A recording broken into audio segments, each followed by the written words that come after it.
के साथ स्वागत करें इस लोकार्पण का। बहुत हल्की तालियां हैं। आजमगढ़ वासियों, अपनी उपस्थिति दर्ज कराइए और गोरखपुर लिंक एक्सप्रेसवे का लोकार्पण संपन्न हो चुका है। मित्रों, ये नए भारत का नया उत्तर प्रदेश है। 2017 के पूर्व मात्र 2 एक्सप्रेसवे वाले हमारे उत्तर प्रदेश में आज 2025 में 6 एक्सप्रेसवे संचालित हैं, 6 निर्माणाधीन हैं और 9 प्रस्तावित एक्सप्रेसवे हैं। यानी आज उत्तर प्रदेश में कुल मिलाकर 21 एक्सप्रेसवे वाला ये उत्तर प्रदेश प्रगति और समृद्धि का एक्सप्रेस प्रदेश बन चुका है। देवियों और सज्जनों, करतल ध्वनि के साथ स्वागत करिए उत्तर प्रदेश को विकास की अनन्यतम बुलंदियों पर ले जाने वाले लोकप्रिय मुख्यमंत्री आदरणीय योगी आदित्यनाथ जी का।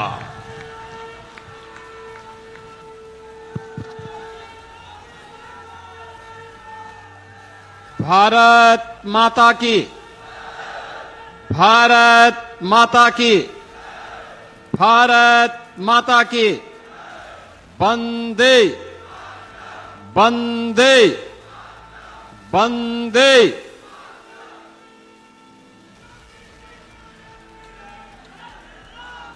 पूर्वांचल एक्सप्रेसवे के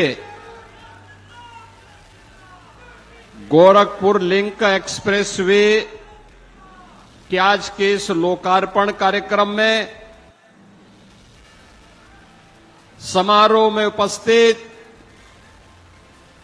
प्रदेश सरकार में मंत्रिमंडल के मेरे वरिष्ठ सहयोगी श्री स्वतंत्र देव सिंह जी, औद्योगिक विकास के मंत्री श्री नंदगोपाल गुप्ता नंदी जी, प्रभारी मंत्री आजमगढ़ से अनिल राजभर जी, इसी जनपद के सपूत प्रदेश सरकार में मंत्री श्री दारा सिंह चौहान जी, प्रदेश सरकार के खेल और युवा कल्याण विभाग के मंत्री श्री गिरीश चंद्र यादव जी, औद्योगिक विकास के राज्य मंत्री श्री जसवंत सिंह सैनी जी, मंच पर उपस्थित विधान परिषद के सदस्य श्री विजय बहादुर पाठक जी, राम सूरत राजभर जी, विक्रांत सिंह रेसो जी, आज के इस कार्यक्रम में उपस्थित पूर्व सांसद श्री दिनेश लाल यादव निरोहवा जी, पूर्व सांसद श्रीमती नीलम सोनकर जी, पूर्व सांसद श्री संतोष सिंह जी, पूर्वांचल विकास बोर्ड के पूर्व उपाध्यक्ष श्री नरेंद्र सिंह जी, पूर्व विधायकगण श्रीमती वंदना सिंह जी,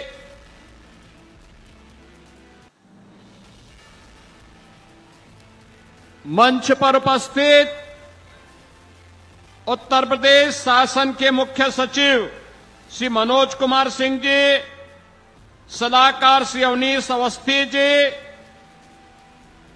आज के इस कार्यक्रम में विशेष रूप से उपस्थित भारतीय जनता पार्टी के जिलाध्यक्ष श्री ध्रुव कुमार सिंह जी, जिलाध्यक्ष लालगंज विनोद राजभर जी, जिलाध्यक्ष अंबेडकर नगर श्री त्र्यंबक त्रिपाठी जी, आज के इस कार्यक्रम में उपस्थित श्री अरविंद जायसवाल जी, कृष्ण मुरारी विश्वकर्मा जी, अखिलेश मिश्रा जी, सत्येंद्र राय जी, मनोज यादव जी,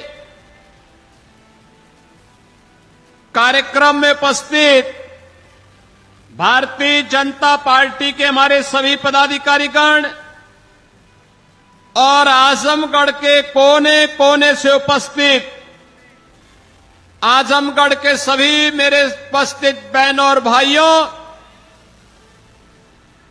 आजमगढ़ को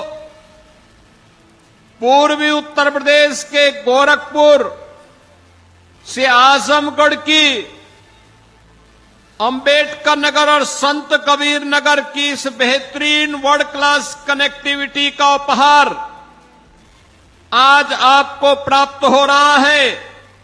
इसके लिए मैं आप सभी को बधाई देते हुए आपका मैं अभिनंदन करता हूं, स्वागत करता हूं। बहनों और भाइयों, देश के यशस्वी प्रधानमंत्री मोदी जी ने देशवासियों के सामने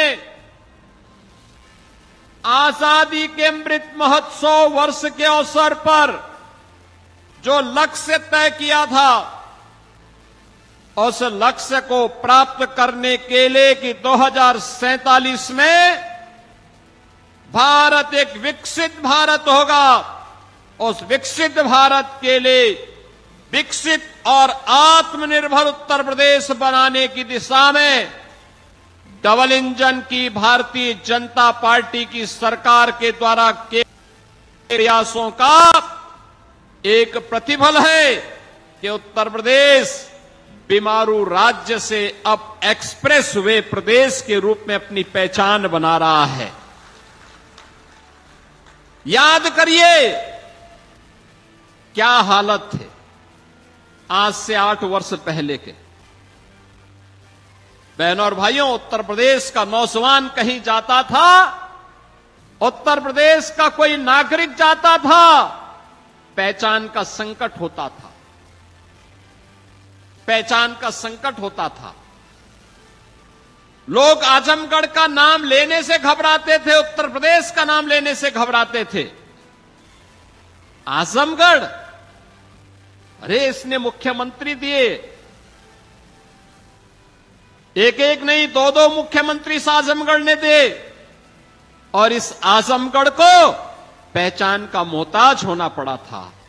लेकिन आज 8 वर्ष के अंदर प्रधानमंत्री मोदी जी के मार्गदर्शन में आजमगढ़ अब पहचान का मोहताज नहीं है। आजमगढ़ अब आजमगढ़ से अदम्य साहस का गढ़ बन चुका है। अब यह विकास की मुख्य धारा के साथ जुड़ चुका है। और इसके लिए तो प्रधानमंत्री जी ने कहा था कि विकास के लिए गति चाहिए, प्रगति के लिए गति चाहिए, समृद्धि के लिए प्रगति चाहिए। और जब गति होगी तो प्रगति होगी, प्रगति होगी तो समृद्धि होगी, और समृद्धि होगी हर चेहरे पर खुशहाली भी होगी। यही तो खुशहाली का राज है, और इसी खुशहाली के साथ आपको जोड़ने के लिए हम लोग आए हैं। याद करिए कितनी विकास की योजनाएं पिछले 8 वर्ष में आजमगढ़ में आई। पूर्वांचल एक्सप्रेस वे का शिलान्यास भी 2018 में, जुलाई 18 में प्रधानमंत्री जी ने किया था, और उद्घाटन 2021 में पूर्वांचल एक्सप्रेस वे का उद्घाटन भी आदरणीय प्रधानमंत्री नरेंद्र मोदी जी ने किया था। याद करिए 340 किलोमीटर लंबे इस एक्सप्रेस वे को अब मैं देखता हूं आजमगढ़ के लोग, मऊ के लोग, गाजीपुर के लोग सुबह जाते हैं लखनऊ और दोपहर में अपना कार्य निपटा करके वापस अपने गांव, अपने शहर में वापस आ जाते हैं। ये होती है गति और यही होती है प्रगति। जब हम लोग 2017 आए थे, हमारे पास 1.5 एक्सप्रेसवे थे, यमुना एक्सप्रेसवे और आगरा लखनऊ एक्सप्रेसवे का काम आधा हुआ था, आधा हुआ था। आज मुझे बताते हुए प्रसन्नता है, आधे काम को तो हमने पूरा किया ही। पूर्वांचल एक्सप्रेसवे की यात्रा का साक्षी आप बन रहे हैं। 2021 से लगातार बन रहे हैं। 2022 में बुंदेलखंड एक्सप्रेसवे चालू हो गया है, 300 किलोमीटर का है। पूर्वांचल एक्सप्रेसवे 340 किलोमीटर का बन करके पहले तैयार हो चुका है। अब इसकी कनेक्टिविटी सीधे पटना तक के लिए पूरी होने जा रही है। आप याद करिए कि पटना से लेकर के लखनऊ तक और लखनऊ से लेकर के दिल्ली तक की पूरी कनेक्टिविटी कितनी आसान हो जाएगी। 1857 के प्रथम स्वातंत्र समर के नायक वीर कुंवर सिंह ने जब अंग्रेजों को पछाड़ने के लिए आजमगढ़ तक अंग्रेजों का मुकाबला किया था, तब कनेक्टिविटी नहीं थी। अगर उस समय एक पूर्वांचल एक्सप्रेसवे होता तो आजमगढ़ के लोग वीर कुंवर सिंह के साथ मिलकर के अंग्रेजों को 22 में बुंदेलखंड एक्सप्रेसवे चालू हो गया है, 300 किलोमीटर का है। पूर्वांचल एक्सप्रेसवे 340 किलोमीटर का बन करके पहले तैयार हो चुका है। अब इसकी कनेक्टिविटी सीधे पटना तक के लिए पूरी होने जा रही है। आप याद करिए कि पटना से लेकर के लखनऊ तक और लखनऊ से लेकर के दिल्ली तक की पूरी कनेक्टिविटी कितनी आसान हो जाएगी। 1857 के प्रथम स्वातंत्र समर के नायक वीर कुंवर सिंह ने जब अंग्रेजों को पछाड़ने के लिए आजमगढ़ तक अंग्रेजों का मुकाबला किया था, तब कनेक्टिविटी नहीं थी। अगर उस समय एक पूर्वांचल एक्सप्रेसवे होता तो आजमगढ़ के लोग वीर कुंवर सिंह के साथ मिलकर के अंग्रेजों को मार मार करके खदेड़े होते और फिर यह देश 1857 में ही स्वाधीन हो गया होता। उस समय कनेक्टिविटी नहीं थी, अभाव था, कनेक्टिविटी का अभाव था। लेकिन आज पटना से लेकर के दिल्ली तक की कनेक्टिविटी पूर्वांचल एक्सप्रेसवे देने जा रही है। बुंदेलखंड एक्सप्रेसवे दिल्ली से आगरा होते हुए हम इसको सीधे चित्रकूट तक जोड़ रहे हैं। 300 किलोमीटर का एक्सप्रेसवे बन चुका है, यातायात फराटा भर रहा है और आज 91 किलोमीटर का यह एक्सप्रेसवे 91 किलोमीटर का यह एक्सप्रेसवे आजमगढ़ से गोरखपुर की कनेक्टिविटी को पूरा करने जा रहा है। बीच में अंबेडकर नगर जनपद और संत कबीर नगर जनपद भी इसका लाभ प्राप्त करेगा। दिल्ली से मेरठ के बीच में एक्सप्रेसवे का निर्माण 12 लेन का एक्सप्रेसवे पहले ही प्रारंभ हो चुका है। एक्सप्रेसवे बनने के पहले दिल्ली से मेरठ की दूरी को तय करने में लगते थे 3 घंटे और आज एक्सप्रेसवे हो गया है तो मात्र 40 से 45 मिनट में इस दूरी को तय किया जा सकता है। बहनों और भाइयों, गंगा एक्सप्रेसवे लगभग 600 किलोमीटर लंबा बन रहा है। 600 किलोमीटर लंबा मेरठ से लेकर के प्रयागराज तक इसकी बेहतरीन कनेक्टिविटी हो रही है। इस वर्ष के अंत तक हम उसको भी आदरणीय प्रधानमंत्री जी के कर कमलों से लोकार्पित करने वाले हैं। लखनऊ से कानपुर के बीच का एक्सप्रेसवे, बलिया लिंक एक्सप्रेसवे और इस प्रकार के लगभग 6 एक्सप्रेसवे निर्माणाधीन हैं। शेष पर कार्य होने जा रहा है। यानी इंफ्रास्ट्रक्चर को इतना मजबूत कर देंगे कि उत्तर प्रदेश को समृद्ध होने से कोई रोक नहीं सकता है, कोई वंचित नहीं कर सकता है। और यही तो इस नए भारत के नए उत्तर प्रदेश की पहचान है, यही पहचान है। बहनों और भाइयों, पहले 2017 के पहले पता ही नहीं लगता था गड्ढे में सड़क है कि सड़क में गड्ढा है, ये पता ही नहीं लगता था। लेकिन अब गड्ढा मुक्त सड़कें, इंटर स्टेट कनेक्टिविटी 4 लेन के साथ जनपद मुख्यालय 4 लेन की कनेक्टिविटी के साथ, हर तहसील और ब्लॉक मुख्यालय 2 लेन की कनेक्टिविटी के साथ। याद करिए 2017 के पहले 2 एयरपोर्ट थे, आज उत्तर प्रदेश के अंदर 16 एयरपोर्ट क्रियाशील हैं, जिसमें से 4 इंटरनेशनल एयरपोर्ट हैं। अयोध्या का इंटरनेशनल एयरपोर्ट महर्षि वाल्मीकि के नाम पर प्रारंभ हो चुका है। महर्षि वाल्मीकि के प्रति कृतज्ञता ज्ञापित करते हुए यह कार्यक्रम आज वहां पर सफलतापूर्वक संचालित हो रहा है।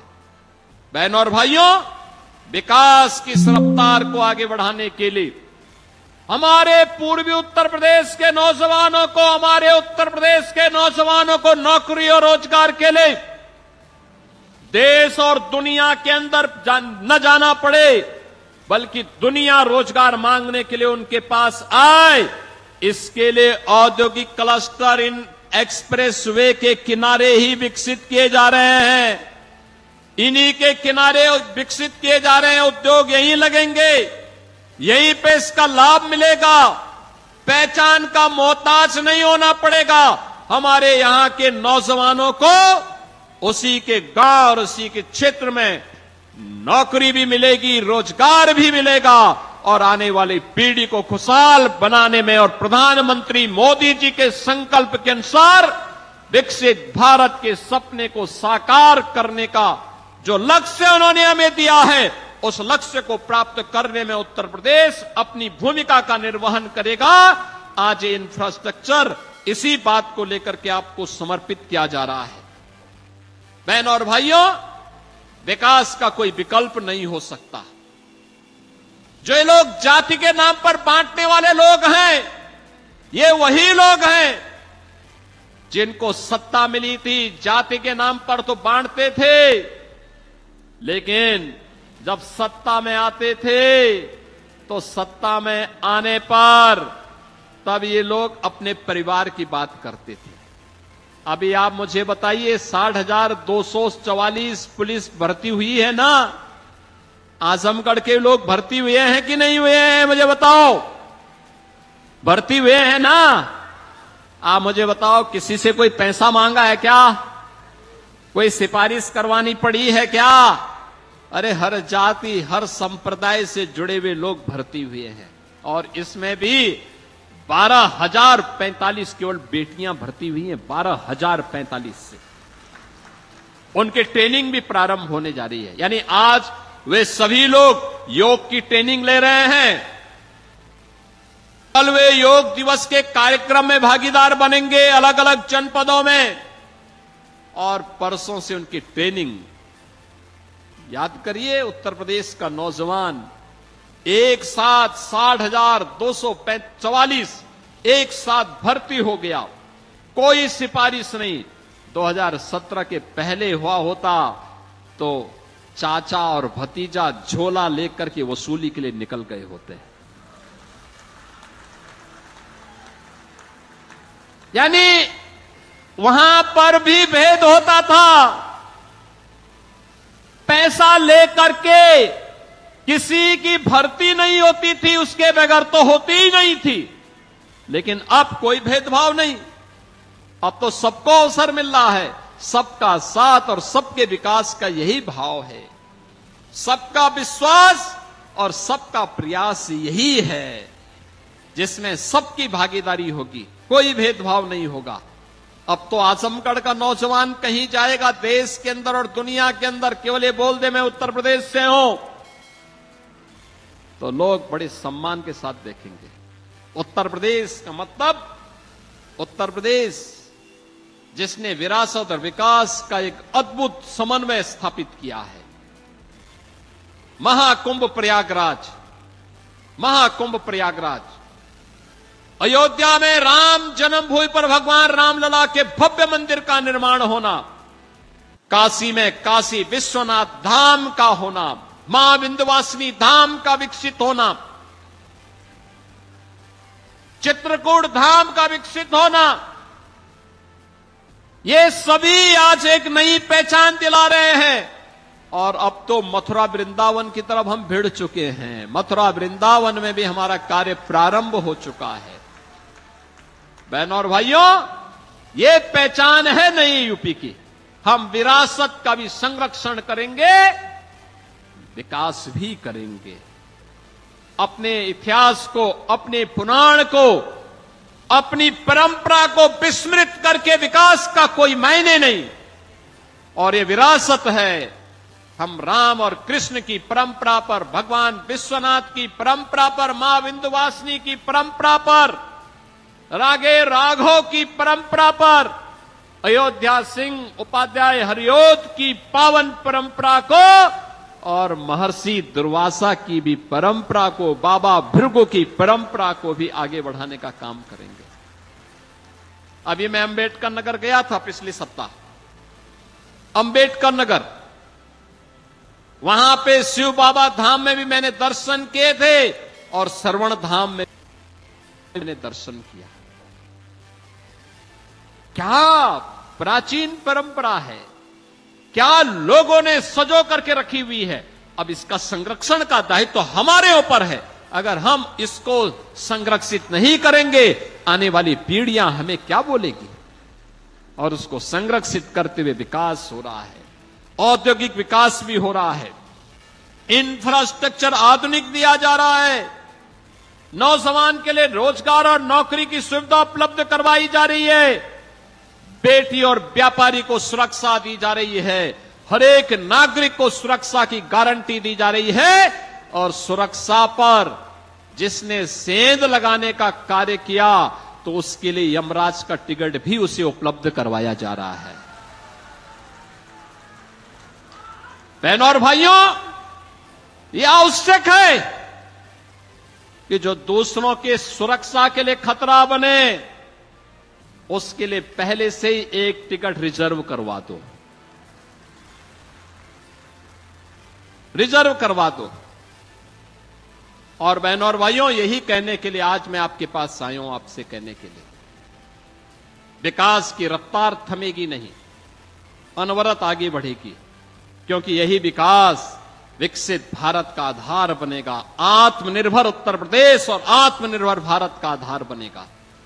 और उसका आधार बनने वाला है एक्सप्रेसवे और हाईवे, रेलवे की कनेक्टिविटी, एयर कनेक्टिविटी। महाराज सुहेलदेव के नाम पर आजमगढ़ में आज विश्वविद्यालय बन गया है और साथ साथ यहां के मेडिकल कॉलेज में नर्सिंग कॉलेज का भी निर्माण हो चुका है। बहनों और भाइयों, ये एक नई पहचान दिला रहा है आप सबको। और इस पहचान के लिए आज हम सब आपके पास आए, आपसे कहने के लिए। इन्होंने अपने परिवार की चिंता की, अपनी जाति की भी चिंता नहीं की, केवल परिवार की चिंता की। किसी गैर सिपाही वासी को यहां से सांसद बना करके भेजने का काम किया था तो भारतीय जनता पार्टी ने ही किया था, भारतीय जनता पार्टी की सरकार ने किया। देखो, निरुवा सांसद बना, नीलम सोनकर सांसद बनी, तो विकास आजमगढ़ में द्रुत गति से आगे बढ़ा। मुझे बताओ, आपने मुख्यमंत्री को यहां से चुनाव जिता के भेजा था, वो विश्वविद्यालय नहीं दे पाए, पूर्वांचल एक्सप्रेसवे नहीं दे पाए। कितना बेवकूफ बनाया था पूर्वांचल एक्सप्रेसवे के नाम पर। 340 किलोमीटर का लंबा एक्सप्रेसवे शिलान्यास कर दिया, अलाइनमेंट भी नहीं पता और जमीन एक भी इंच नहीं खरीदी। जब 6 महीने के बाद 17 में मैं आया, मैंने कहा अभी क्या हुआ, क्या प्रोग्रेस है? कहा साहब जीरो। मैंने कहा क्यों जीरो है?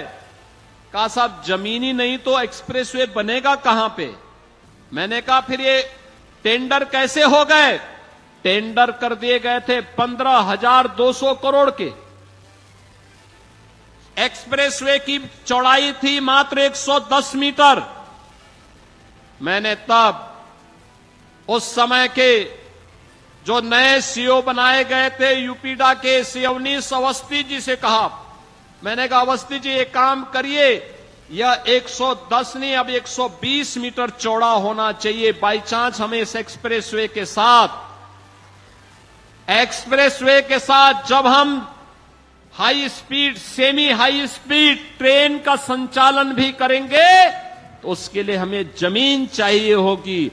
तो एक साथ हम उसके साथ एक्सप्रेसवे के साथ उसको भी दौड़ा सकें, जमीन खरीदिए, इसको पुराने टेंडर को कैंसिल करिए और फिर इस कार्य को आगे बढ़ाइए। आप सोचिए, वे 110 मीटर चौड़ा 2016 में 15,200 करोड़ रुपए में बना रहे थे। एक भी जमीन नहीं खरीदे, काम प्रारंभ ही नहीं वो कर पाए, टेंडर आवंटित कर दिए, हम लोग आए, हमने कैंसिल किया, जमीन खरीदना प्रारंभ किया और जमीन खरीदने के बाद जब हम लोगों ने टेंडर किए तो बहनों और भाइयों वही एक्सप्रेसवे 11,800 करोड़ रुपए में बना करके हमने समर्पित कर दिया आपको। ये 3,000 4,000 करोड़ रुपए की जो डकैती डाल रही थे, कौन डाल रहे थे? ये वही लोग हैं जो आज आपको गुमराह करने के लिए फिर से ईमानदारी का चेहरा दिखाने के लिए आपके पास आएंगे। तब तो इन्होंने पूर्वांचल एक्सप्रेसवे नहीं बनाया, महाराज सोहेलदेव के नाम पे विश्वविद्यालय नहीं बनाया, वे विकास नहीं करते थे, वे तो मुंबई की डी कंपनी को पालते थे, डी कंपनी को, दाऊद गिरोह को पालते थे, पार्टनरशिप करते थे, उनके साथ मिलकर के बंदर बांट करते थे, सुरक्षा में सेंध लगाते थे, कोई आतंकी वारदात होती थी, बदनाम आजमगढ़ होता था, पहचान का संकट मेरे इन नौजवानों के सामने आता था। आज तो ऐसा नहीं है, देश की सुरक्षा में सेंध कोई लगाए तो आजमगढ़ की पहचान पे संकट नहीं आएगा, बल्कि संकट पैदा करने वाले टेंडर आवंटित कर दिए, हम लोग आए, हमने कैंसिल किया, जमीन खरीदना प्रारंभ किया और जमीन खरीदने के बाद जब हम लोगों ने टेंडर किए तो बहनों और भाइयों वही एक्सप्रेसवे 11,800 करोड़ रुपए में बना करके हमने समर्पित कर दिया आपको। ये 3,000 4,000 करोड़ रुपए की जो डकैती डाल रही थे, कौन डाल रहे थे? ये वही लोग हैं जो आज आपको गुमराह करने के लिए फिर से ईमानदारी का चेहरा दिखाने के लिए आपके पास आएंगे।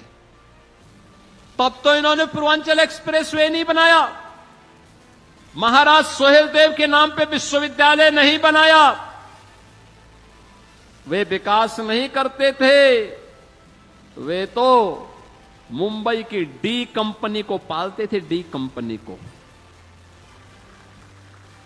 दाऊद गिरोह को पालते थे, पार्टनरशिप करते थे, उनके साथ मिलकर के बंदर बांट करते थे, सुरक्षा में सेंध लगाते थे, कोई आतंकी वारदात होती थी, बदनाम आजमगढ़ होता था, पहचान का संकट मेरे इन नौजवानों के सामने आता था।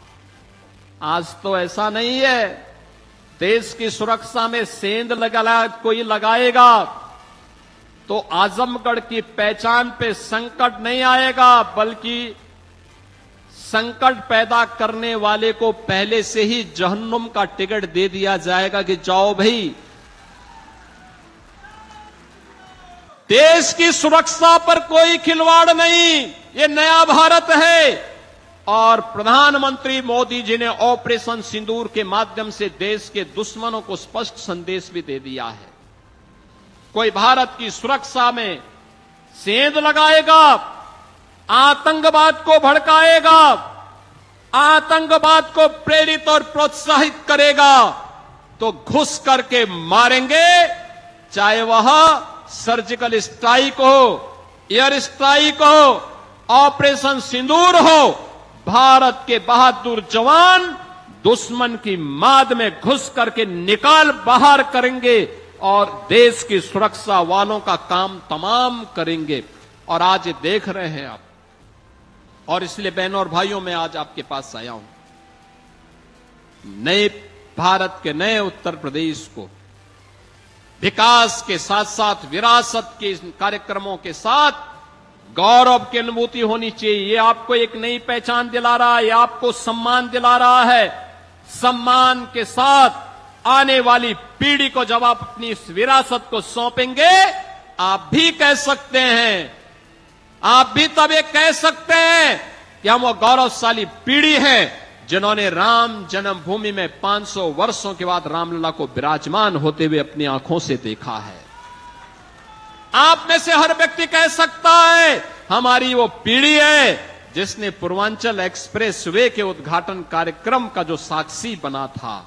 हम वे पीढ़ी हैं जिन्होंने आजमगढ़ में भी जो कभी कल्पना नहीं करता था, आजमगढ़ में भी महाराज सुहेलदेव को 1000 वर्षों के बाद उनकी स्मृति जीवित करते हुए एक विश्वविद्यालय की स्थापना के कार्यक्रम को आगे बढ़ाया। तो ये उद्घाटन भी हो गया है।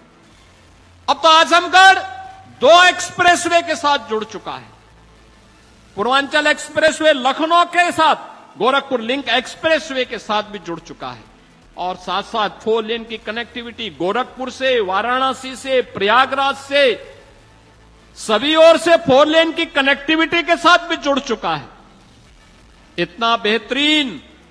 आप मुझे बताओ, आजमगढ़ की साड़ी को महत्व 2017 के पहले नहीं मिल पाया था, और यहां की ब्लैक पॉटरी को भी महत्व 2017 के पहले नहीं मिल पाया था।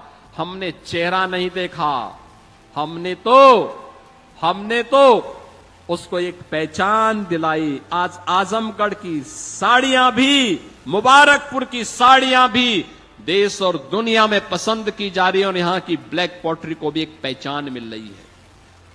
आपने एक कलाकार को आजमगढ़ ने देश की संसद में भेजा, और जैसे दिनेश लाल यादव, निरुआ जी जैसे सांसद बने, हमने हरिहरपुर में एक संगीत महाविद्यालय भी स्वीकृत कर दिया।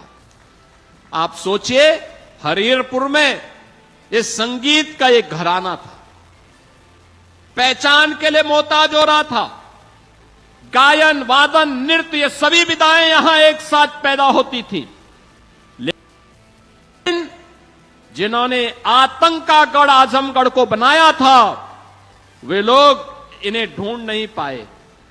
उनके पास इतनी फुर्सत नहीं थी कि ब्लैक पॉटरी को सम्मान दे सके, आजमगढ़ की साड़ी को सम्मान दे सके, हरिहरपुर गांव की संगीत की विधा को सम्मान दे सके, आजमगढ़ में विश्वविद्यालय दे सके, आजमगढ़ को एयर कनेक्टिविटी के साथ जोड़ सके, आजमगढ़ को पूर्वांचल एक्सप्रेसवे के साथ या गोरखपुर लिंक एक्सप्रेसवे के साथ या फिर ये 4 लेन की कनेक्टिविटी के साथ जोड़ सके।